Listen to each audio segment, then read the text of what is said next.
Hello guys, welcome back to my YouTube channel. ඉතින් ලංකාවේ A-level exam එක මේ අවුරුද්දේ ලක්ෂ 3කට අධික ප්‍රමාණයක් ලියනවා. ඉතින් ඒ ලක්ෂ 3ෙන් මේ වීඩියෝ එක ඔයාලට හම්බුනේ අහම්බයකින් නෙවෙයි. ඒ කියන්නේ ඔයාගේ මේ තියෙන vibration එක සහ ආකර්ෂණීය මාර විදියට වැඩි සහ ඔයාගේ හිතේ තියෙන හැම dream එකක්ම success වෙන්න මාර විදියට ඔයා දේවල් attract කරගන්නවා. එහෙනම් අපි අද කතා කරමු කොහොමද MCQ 50න් 45ක් විතර ගහන්නේ. තව A-level exam එකට තියෙන මාස දෙකක වගේ කාල සීමාවක්. ඉතින් මේ කාල සීමාව ඇතුළත ගොඩක් වෙලාවට ඔයාම වගේ හිතෙන් ප්‍රශ්න අහනවා වෙන්න පුළුවන් මට මේ දේ කරගන්න පුළුවන් වේද කියලා. මේ තියෙන දවස් 70ක වගේ කාල සීමාවෙන් අපි බලමු කොහොමද past papers ඒත් එකම law of attraction එක්ක MCQ 50න් 45කට කොහොමද target කරන්න කියලා. ඉතින් වීඩියෝ එක තප්පරයක්වත් skip කරන්න නැතුව අන්තිම වෙනකන් එකතු වෙන්න. ඔයාට special ටෙක්නික් ටිකක් කියලා දෙන්න මම බලාපොරොත්තු වෙනවා කොහොමද MCQ දන්නේ නැති තියරි වලට කරගන්නේ කියලා. එහෙනම් අපි යමු වීඩියෝ එකට.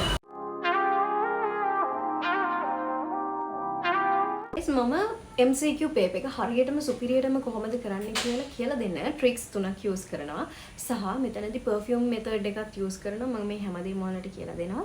ඉතින් පළවෙනියටම exam hall එකේ ඔයාලා පිළිවෙලට ඔයාට අදාළ sheet එකේ ඉඳගෙන ඉන්නවා. එහෙම ඉඳගෙන ඉද්දී පිළිවෙලට papers බෙදන්න පටන් ගන්නවා. ඉතින් මේ වෙලාවේ තමයි මාර විදියටම heart එක ඩඩක් ගාලා ගහනවා අපිට ඇහෙනවා. එතකොට මේක කරගන්න පුළුවන් වේද කියලා හිතනවා. මාරම විදියට stress එක වැඩි. ඉතින්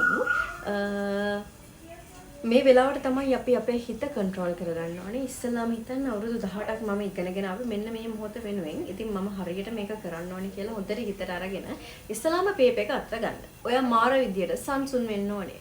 සංසුන් වෙන්න ඕනි. එහෙම නැතුව පේපර් එක අතට හම්බෙච්ච ගමන් පළවෙනි එකේ ඉඳන් පිස්සෙක් වගේ කරන්න ලැස් වෙන්න එපා.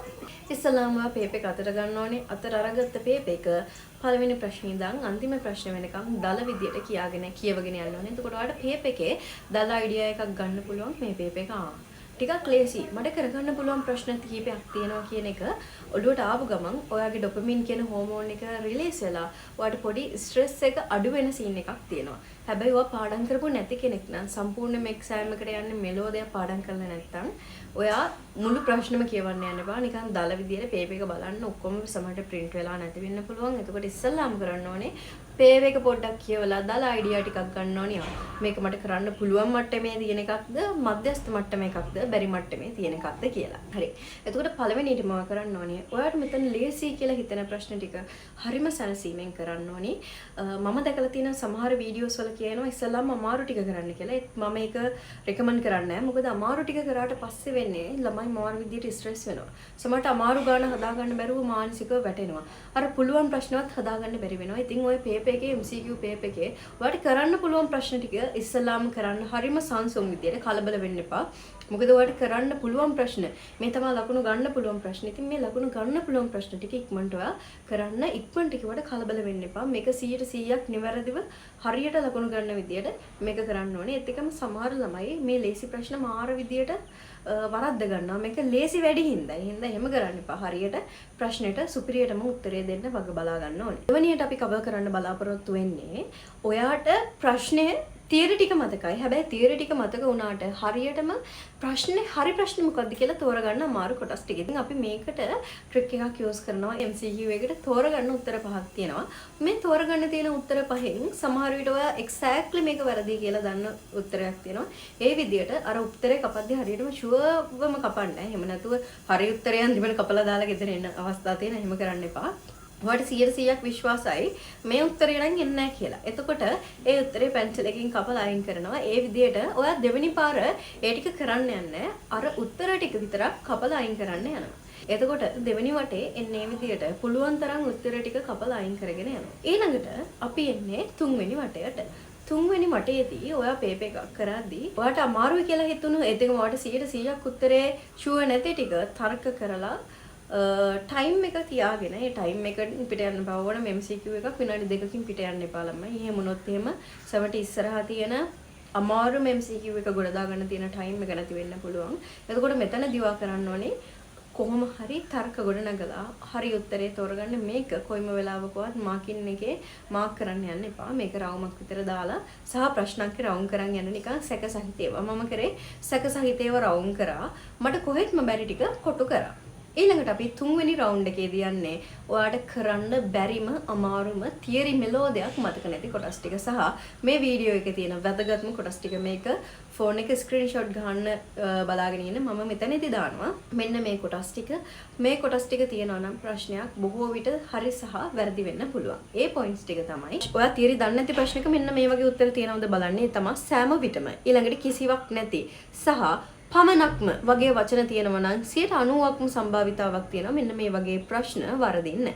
ඊළඟට දෙවෙනි එක තමයි උත්තර පහෙන් එකක් අනිත් ඒවට වඩා සෑම විදියටම වෙනස් නම් උදාහරණයක් විදියට අගයන් හොයන්න එකක් තියෙනවා නම් ඒකේ අගය 4 වෙනවා නම් එක උත්තරයක තියෙනවා 10 15 වගේ. එතකොට ඒ උත්තරේ සාමාන්‍යයෙන් වෙනස් වෙන්න පුළුවන්. එහෙනම් ඒක වට කපලා අයින් කරන්න පුළුවන්. ඊළඟ එක තමයි ගොඩක් වෙලාවට එක්සැමිනර්ස්ලා එහෙම නැත්නම් ප්‍රශ්නේ හදන කෙනා මොකක් හරි එක්ස්ප්ලেইন කරලා වැඩි උත්තරයක් තියෙනවා නම් කියන්නේ පුදුම විදියට එක්ස්ප්ලেইন කරලා දිගම ප්‍රශ්නයක් උත්තරයක් තියෙනවා නම් අන්න ඒක උත්තරේ වෙන්න සම්භාවිතාවක් තියෙනවා.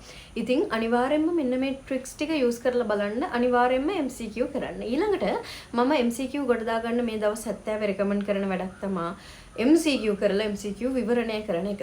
මේක බයෝ ළමයින්ට ඒකම ෆිසික්ස් ළමයින්ට සහ කෙමිස්ට්‍රි කරන ළමයින්ට මාර විදියට වටිනවා. කෙමිස්ට්‍රි වල නම් ෆාරිස් සර්ගේ තියෙනවා සුපිරි විවරණ සෙට් එකක්. ඒත් එකම ගී කියන සර්ගේ තියෙනවා විවරණ සෙට් එකක්. බයෝ වලත් මම දැක්කා විවරණ සෙට් තියෙනවා විකුණන්න.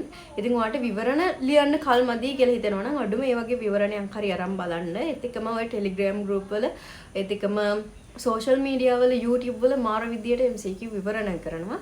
ඉතින් ඔයාලට ප්‍රැක්ටිස් එක තියෙන්න ඕනේ. මේ ප්‍රැක්ටිස් එක තුලින් තමයි මේ වගේ ටෙක්නික් ඔයාලට අහුවෙන්නේ. ඒ හින්දා අවුරුදු 10කවත් පාස් පේපර්ස් අරගෙන පාස් පේපර්ස් වල MCQ ටික ටයිම් එකට කරන්න. එතකොට මෙන්න මේ ටික සුපිරියටම වැදගත් වෙනවා සහ සුපිරියටම ඔයාලට අල්ලගන්න පුළුවන් මේ ටෙක්නික් ටික.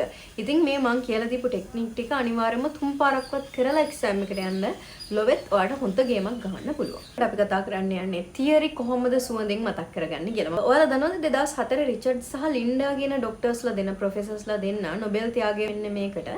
අපේ ඇඟේ තියෙන ඔල්ෆැක්ටරි රිසෙප්ටර්ස් කියලා මේ හරිය තියෙනවා සුවඳ අඳුන ගන්න ප්‍රතිග්‍රාහක. මේ ඔල්ෆැක්ටරි බල්බ්ස් වල තියෙන ඔල්ෆැක්ටරි මෙමරීස් කියලා එකක්. ඒ ඔල්ෆැක්ටරි මෙමරීස් වලින් කරන්නේ අත්විඳපු සුවඳකින් අපේ පරණ මතකයක් ඇවිස්සෙනවා. ගොඩක් වෙලාවට මේක සිද්ධ වෙනවා මොකක් හරි පර්ෆියුම් සුවඳක් අපිට දැනෙච්ච ගමන් අපිට ගොඩාක් පරණ මතකයක්. පර්ෆියුම් විතරක් නෙමෙයි මේක ඕනම දෙයක්. ඉතින් ඒ සයන්ස් ටෙස්ට්ලා දෙන්න හොයාගෙන තියෙන්නේ මේ පර්ෆියුම් සුවඳ එහෙම නැත්නම් මොකක් හරි සුවඳකට අපේ ඔල්ෆැක්ටරි බල්බ්ස් වල තියෙන මෙමරි සෙල්ස් වලින් අපිට මතකය ආපහු පාරක් ලබා ගන්න පුළුවන් කියලා. ඔයා හිතන්න මම මේක කෙමිස්ට්‍රි වලින් කියලා දෙන්නම්. ඔයාට ඕගනික් මෙලෝඩයක් බෑ. ඉනෝගනිකුත් මෙලෝඩයක් බෑ. ඔයා මේ දවස් ටිකේ ඕගනික් සහ ඉනෝගනික් පාඩම් කරද්දී ඔයාලට පුළුවන් යූස් කරන්න එකිනෙකට වෙනස් සුවඳ වර්ග දෙකක්. උදාහරණයක් විදියට මේකට පර්ෆියුම් වෙන්න ඕනේ නැහැ. ඔයා හිතන්න ඔයා ඕගනික් පාවිච්චි කරද්දී කපුරු බෝලයක් යූස් කරනවා. කපුරු බෝලේ සුවඳ ළඟින් දැනෙන විදියට තමයි ඔයා ඒක පාඩම් කරන්නේ. සහ ඉනෝගනික් පාඩම් කරද්දී ඔයා මොකක් හරි පිච්ච මල් සුවඳ දෙන සෙන්ට් එකක් හරි ඒ වගේ පර්ෆියුම් එකක් යූස් කරනවා. මේක නෝට් එකට ගහන්න එපා. පෑන් එහෙම පෑන් තින්ත බොඳ වෙලා යනවා. එතකොට ඔයා ඉන්න ඇඳුමකට වගේ ස්ප්‍රේ කරගන්න. එතකොට ඔයා හිතන්න ඔයා අද ඕගනික් පාඩම් කරලා එක්සෑම් එකට යනවා. හැබැයි ඕගනික් වාට කිසිම සැටිස්ෆැක්ෂන් එකක් නැහැ කියලා.